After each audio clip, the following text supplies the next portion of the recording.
जय श्री राधे। जय जय श्री सीताराम।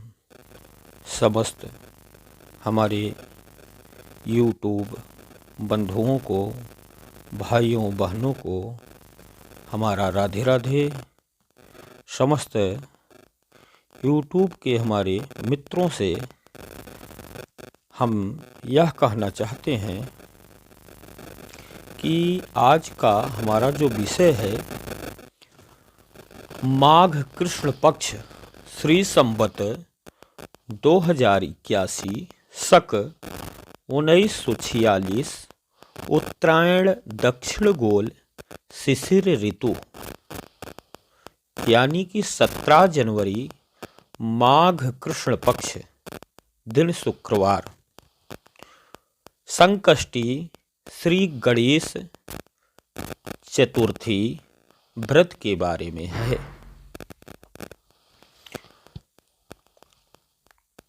माघ के महीने में ही यह व्रत किया जाता है। सभी संकटों से मुक्ति पाया जाता है इस व्रत को करने से। इस त्योहार को माघी चौथ और तिल चौथ के नाम से भी जाना जाता है। सनातन शास्त्रों में इस पर्व का विशेष ही उल्लेख देखने को मिलता है। इस शुभ अवसर पर भगवान गणेश जी की विशेष प्रकार से पूजन अर्चन किया जाना चाहिए। साथ ही विशेष चीजों का उनको भोग भी लगाना चाहिए।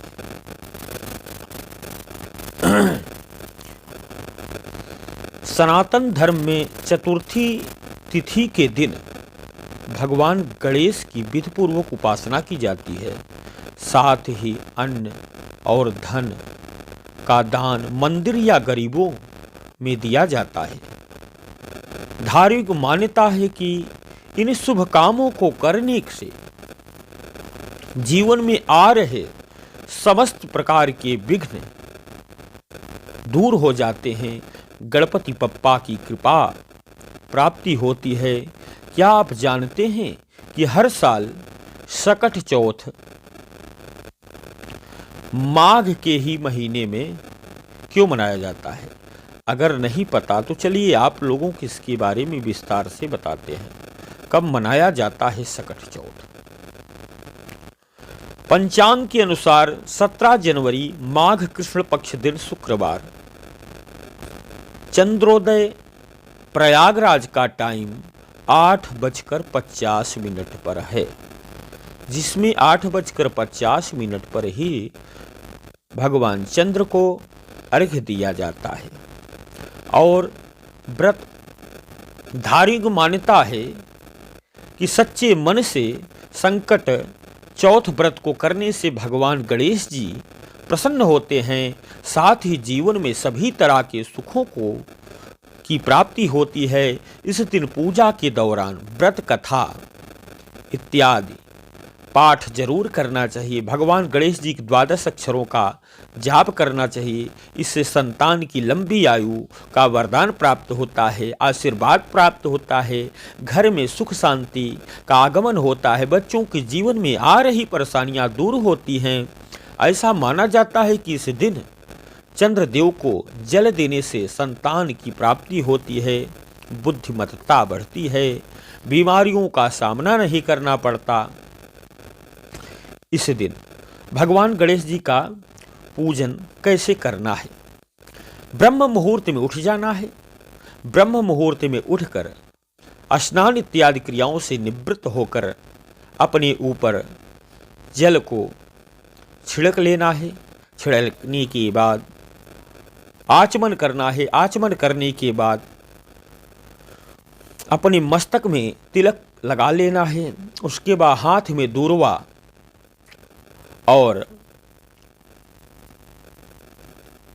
अक्षत लेकर और एक सिक्के को लेकर भगवान गणपति जी की व्रत का संकल्प लेना है। संकल्प लेने के बाद और भगवान गणेश जी का पूजन का भी संकल्प लेना चाहिए। प्रातः काल ही बेला में संकल्प लेने के बाद कि हे भगवान गणेश जी, हमारे पुत्र को, परिवार को आयु आरोग्यता प्रदान करें और बुद्धिमत्ता प्रदान करें। भगवान गणेश जी बुद्धि के देवता हैं।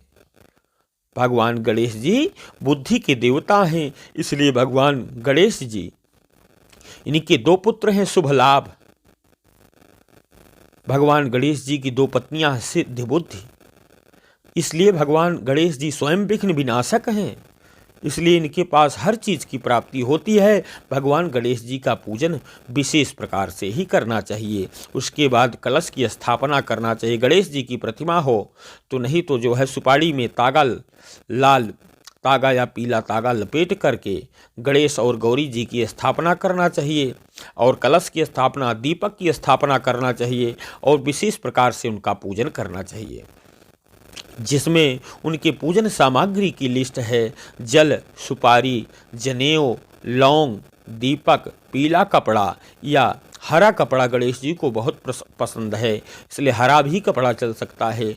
चौकी, फूल, गंगा जल, 11 या 21 तिल के लड्डू, फल, कलश, गणेश जी की प्रतिमा, दूध, मोदक, धूप, देसी घी, ये सब सामग्रियां हैं। और इसमें जो है सकट व्रत में जो है भाटा, गाजर, गंजी और उसके बाद गन्ना, ये सब भी चढ़ाया जाता है। भगवान गणेश जी की अति प्रिय वस्तुएं हैं, इनको चढ़ाकर भगवान को भोग लगाना चाहिए, विशेष प्रकार से उनका पूजन करना चाहिए। और उसके बाद चंद्रोदय के समय जो है उनकी कथा को श्रवण करना चाहिए। कथा को श्रवण करने के बाद ही चंद्रोदय के समय जो है चंद्र को अर्घ देकर व्रत को पूर्ण किया जाता है। जय श्री राधे, जय जय श्री सीताराम।